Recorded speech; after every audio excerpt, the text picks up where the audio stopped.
ஒரு வார்த்தை சொல்லும் கர்த்தாவே, என் வாழ்க்கையெல்லாம் செழிப்பாகுமே. ஒரு வார்த்தை சொல்லும் கர்த்தாவே, என் வாழ்க்கையெல்லாம் செழிப்பாகுமே. ஆண்டவராகிய இயேசு கிறிஸ்துவின் நிதான நாமத்திலே ஒரு வார்த்தை சொல்லும் கர்த்தாவே என்ற தியான நிகழ்ச்சிக்கு உங்களை அன்புடன் வரவேற்கிறோம். கர்த்தர் கிருபையாய் தந்த இந்த நல்ல நாளிலும் மீண்டும் உங்களை கர்த்தருடைய வார்த்தை மூலம் சந்திப்பதிலே மிக்க மகிழ்ச்சி அடைகிறோம். நீங்கள் எல்லாரும் சுகமாக இருக்கிறீர்களா?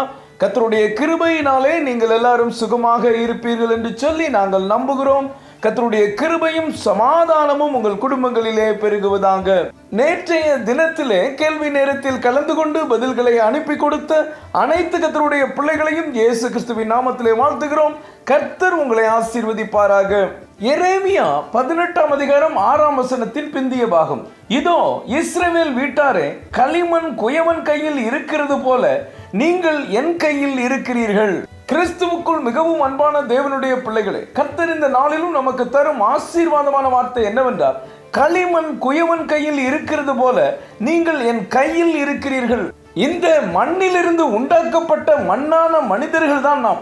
மண்ணாக இருக்கிற நாம் இந்த மண்ணுக்கு ஒரு நாளிலே திரும்புவது நிச்சயம். இதை அறியாமல் இந்த சரீரத்திற்கு எத்தனை அலங்காரங்கள், எத்தனை போட்டிகள், எத்தனை பொறாமைகள், எத்தனை சண்டைகள். பிரசங்கி 12ஆம் அதிகாரம் 7ஆம் வசனம் இப்படியாக சொல்கிறது, இவ்விதமாய் மண்ணானது தான் முன்னிருந்த பூமிக்கு திரும்பி ஆவி தன்னை தந்த தேவனிடத்திற்கு மறுபடியும் போகாததற்கு முன்னும் அவரை உன் வாலிப பிராயத்திலே நினை. ஆம் கர்த்தருடைய பிள்ளைகளே, நாம் இந்த பூமியில் வாழப்போகும் நாட்கள் கொஞ்ச நாட்கள் தான். இந்த மண்ணான உடம்புக்குள் உயிர் இருக்கும் முறைதான் எல்லாமே. உயிர் போய்விட்டால் நமக்கு இன்னொரு வாய்ப்பு கொடுக்கப்பட போவதில்லை. கர்த்தர் நமக்கு கொடுத்திருக்கிற நாட்களில் கர்த்தருக்கென்று நாம் வாழ வேண்டும். அதைத்தான் கர்த்தர் நம்மிடத்தில் எதிர்பார்க்கிறார். நீங்களும் நானும் அவருடைய கையில் இருக்கும் களிமண்ணை போல் இருக்கிறோம். ஒரு நாளிலே கர்த்தர் எரேமியா தீர்க்கதரிசியை அழைத்து குயவன் வீட்டிற்கு போக சொல்கிறார். அவரும் குயவன் வீட்டிற்கு போகிறார். அங்கே ஒரு குயவன் திரிகையினாலே மண்பாண்டத்தை வணைந்து கொண்டிருக்கிறான். அவன் வணைந்து கொண்டிருக்கும் போது அந்த மண்பாண்டம் கெட்டு போகிறது. அது கெட்டு போய்விட்டதென்று அந்த மண்ணை அவன் தூக்கி எறியவில்லை. அதை மறுபடியும் பிசைந்து திருத்தமாக அவன் விரும்பியபடி வேறொரு பாண்டமாக அதை வணைகிறான்.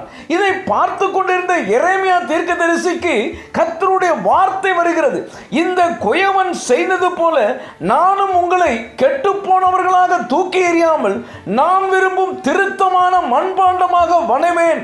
நீங்கள் என் கையில் இருக்கிறீர்கள் என்று சொல்லுகிறார்.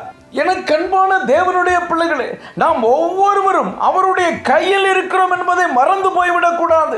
களிமண் நல்ல பாண்டமாக வர வேண்டும் என்றால் முதலில் அந்த களிமண்ணில் இருக்கிற தேவையில்லாத கற்கள், குப்பைகள் நீக்கப்பட வேண்டும். அதே போல நீங்களும் நானும் கர்த்தருக்கென்று கனத்துக்குரிய பாத்திரமாக பயன்படுத்தப்பட வேண்டும் என்றால் நம்மில் காணப்படும் தேவையில்லாத காரியங்கள், பாவங்கள், உலக குப்பைகள் நீக்கப்பட வேண்டும். அது நீக்கப்படாத வரைக்கும் கர்த்தரால் நம்மை பயன்படுத்த முடியாது. அவர் நம்மை வணையும் போதே நாம் கெட்டு போய்விடுவோம், அடிக்கடி உடைந்து போய்விடுவோம். இதற்கு வழிதான் என்ன? ஒரு வழி உண்டு. ஆண்டவராகிய இயேசு கிறிஸ்துவின் திரு இரத்தம் நம்மை சுத்திகரிக்கும்.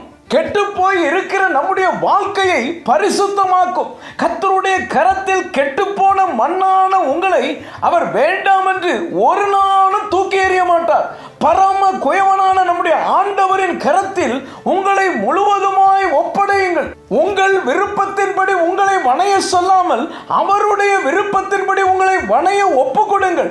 கர்த்தர் உங்களை மற்றவர்களுக்கு ஆசீர்வாதமான பாத்திரமாய் பயன்படுத்துவார். இன்னும் எதுவும் பிந்தவில்லை.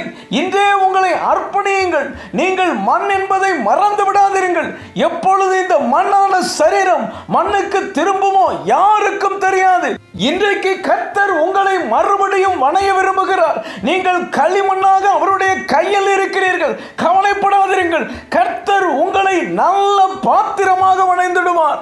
ஜெபிப்போம். அன்பின் பரலோக பிதாவே, இந்த நல்ல நேரத்துக்காய் நன்றியோடு உம்மை துதிக்கிறோம், ஸ்தோத்திரிக்கிறோம். களிமண் குயவன் கையில் இருக்கிறது போல நீங்கள் என் கையில் இருக்கிறீர்கள் என்ற வார்த்தையின் மூலமாய் நீர் எங்களோடு பேசினதற்காக நன்றி தகப்பனே.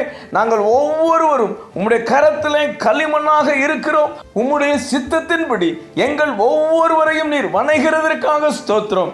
இன்றைக்கு தங்களை ஒப்படைத்திருக்கிற ஒவ்வொரு பிள்ளைகளையும் தனித்தனியாய் குடும்பமாய் நீர் ஆசீர்வதியும்.